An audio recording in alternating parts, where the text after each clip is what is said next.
श्री स्वामी समर्थ. श्री गुरुदेव दत्त. तुझ्या स्तुतीने जर आमचा उद्धार होणार असेल तर मग ही स्तुती करण्याचे का मनात येऊ नये. केवळ नमस्काराने जर यर्झा चुकणार असेल तर हात जोडण्याचे कष्ट देखील का घ्यावेसे वाटू नये. स्मरण मात्रे जर तू सानिध्य येणार असशील तर मग मनात तुझं स्मरण का होऊ नये.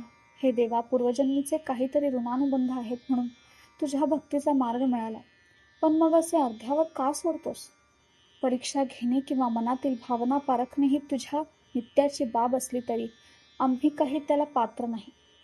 ऐहिकातील पदवी म्हणून मिळवलेल्या परीक्षेत आम्ही यशस्वी झालो असलो तरी तुझ्या परीक्षेत मात्र नेहमीच नापास होतो.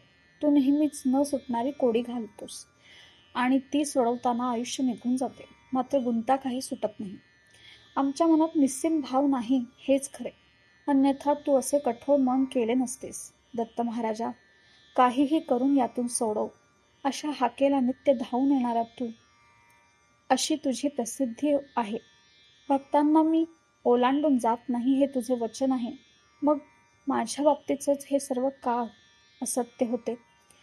स्वप्नात नाना परीने अनेकांना दृष्टांत देतोस, अनेकांचे आयुष्य अनुभूतीने समृद्ध करतोस, मात्र मला काहीच असा अनुभव येत नाही. तू जवळ आहेस, पण मग तुझे सोबत असणे जाणवत का नाही, की मला तू अद्याप पात्र समजतच नाहीस. तुझ्या क्षेत्री निवास, त्यातही तुझी सेवा आणि त्यातही सेवा मान्य होत. कृपा हे एकाहून एक दुर्लभ आहे. तुझ्या क्षेत्री निवास जरी तू देणार नसलास तरी कधी कधी राजधानीत बोलवत तरी जा. इतका का दूर लोटतोस की मी त्यालाही अपात्र आहे.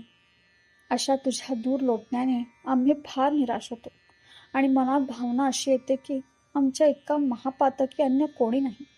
संस्कृत भाषेला आम्ही आमच्या परीक्षेतील गुणवत्ता सुधारण्यासाठीच घेतले होते, त्यामुळे तुझी स्तोत्रे किंवा अन्य स्तुती आम्हाला कळत नाही. मात्र आमच्या मनातील भावाला समजून आमच्यावर कृपा कर. तूच दिलेल्या वैभवातील अल्पस्वल्प दान करताना मनात आलेला अहंकार नाहीसा कर आणि दिवसात एकदा तरी तुझी आठवण होत हात जोडले जावेत ही प्रार्थना. श्री गुरुदेव दत्त. श्री स्वामी समर्थ.